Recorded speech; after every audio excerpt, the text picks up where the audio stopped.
in the Alfetta, the V8. Big scoop on the front. Really puts 1010's motoring into his racing. At the moment, we've got 12 laps remaining.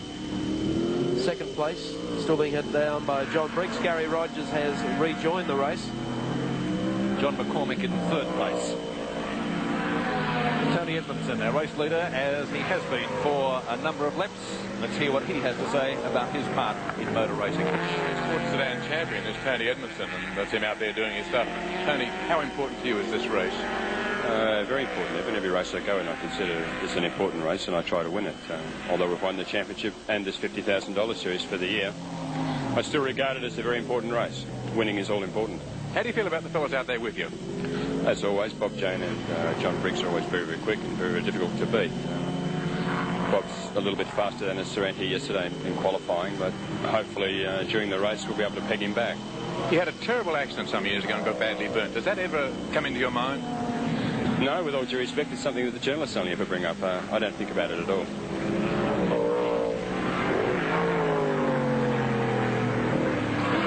The only thing that Tony Edmondson will be thinking of at the moment is he has 10 circuits remaining and he looks to have this one locked up. The Patra 3DB Sports Sedan Challenge here at Calder this afternoon.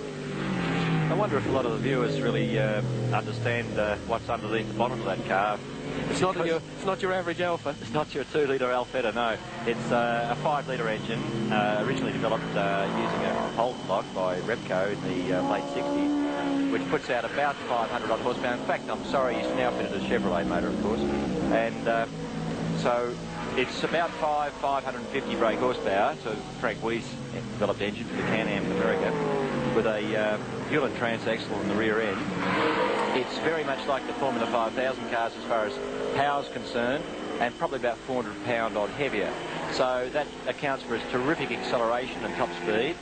It would be probably, I want to guess and say about 60 or 70 kilometres an hour faster than the Formula Pacifics down the straight here. But of course it is slower because it doesn't corner as well. And how much engine setback would he have from, say, the front axle? Well, the entire intake trumpets of the V8 engine are inside the cabin area, and on a close-up shot there you can actually see that Tony's actually sitting beside that engine, and there's remote control to the gear shift, which is down the back of the car, but it's all mechanical inside the car, but it's beautifully finished. Comments from Peter Brock as we watch Tony Edmondson around the Calder circuit with less than 8 laps to go now. The Patra Sports Sedan Challenge. Cool this afternoon with some showers coming in, as a matter of fact, but it doesn't look that way at the moment. You live in Melbourne, you should know better than that. Yes, I listen to the Channel 7 weather, of course, Pete, and I take it verbatim and think, well, they know what they're talking about, but of course, what's your comment? Actually, on a hot day, Pete, with the suits on, and even a 25-lap race, how much, you'd lose a fair bit of perspiration, wouldn't you? Well, I've come straight from that last race, and I hopped out of it feeling reasonably cool, not too bad, but I'm sitting here beside you perspiring fairly heavily, and I could guarantee you I'd lose about 2 pounds in that race. What about during the James Hardy 1000 of the race if you drive the full distance? Well, I reckon last weekend at Surfers Paradise, a very hot, close, humid day, probably about in the mid-90s in humidity, and about, I suppose it must be about 27 degrees. I lost about 6 pounds. Really? And totally dehydrated, and you've got to be very, very careful you don't become ill afterwards, because the body salts and what have you are all mixed up, and you've really got to take a lot of salts and what have you to make up for it. We noticed, we mentioned during your race, Pete, about the problems of last weekend, and after driving that distance and doing it quite comfortably the last few laps, and only to find out it's been taken off you and you've lost it by 3 seconds. Yes.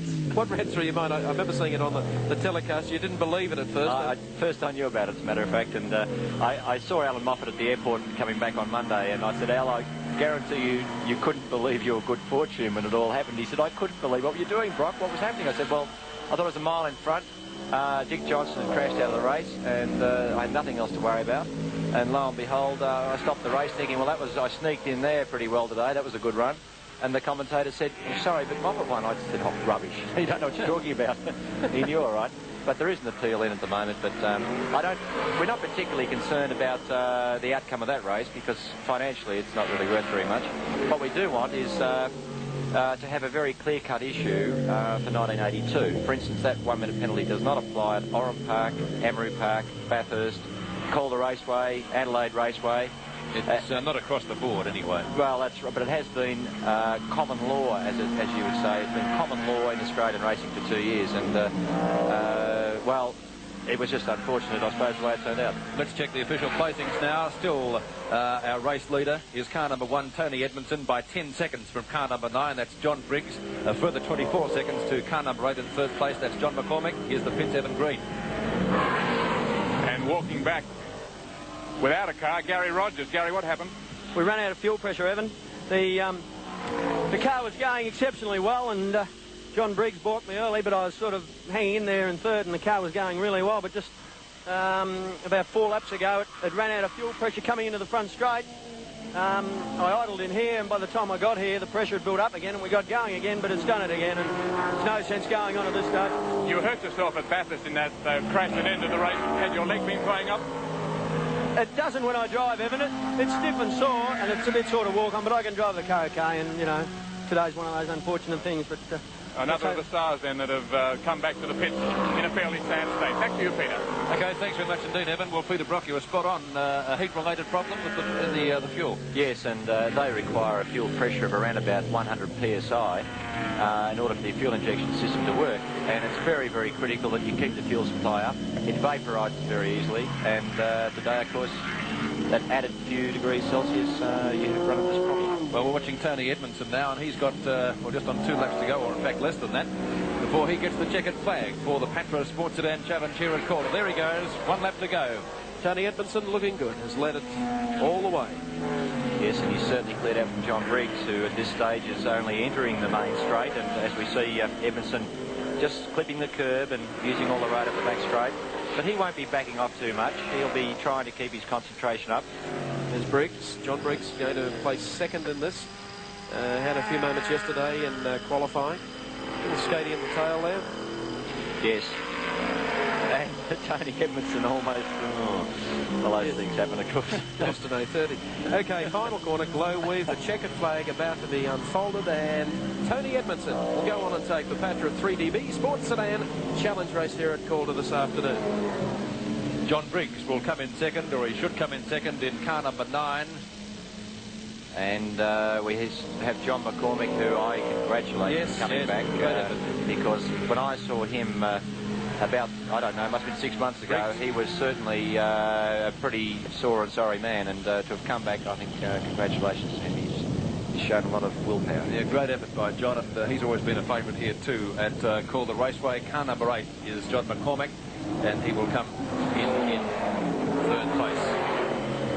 Here's John McCormick after that bad accident, road accident last year, the comeback drive, and he notches a third. And a big hand from the crowd here at Calder too. Well done, John McCormick.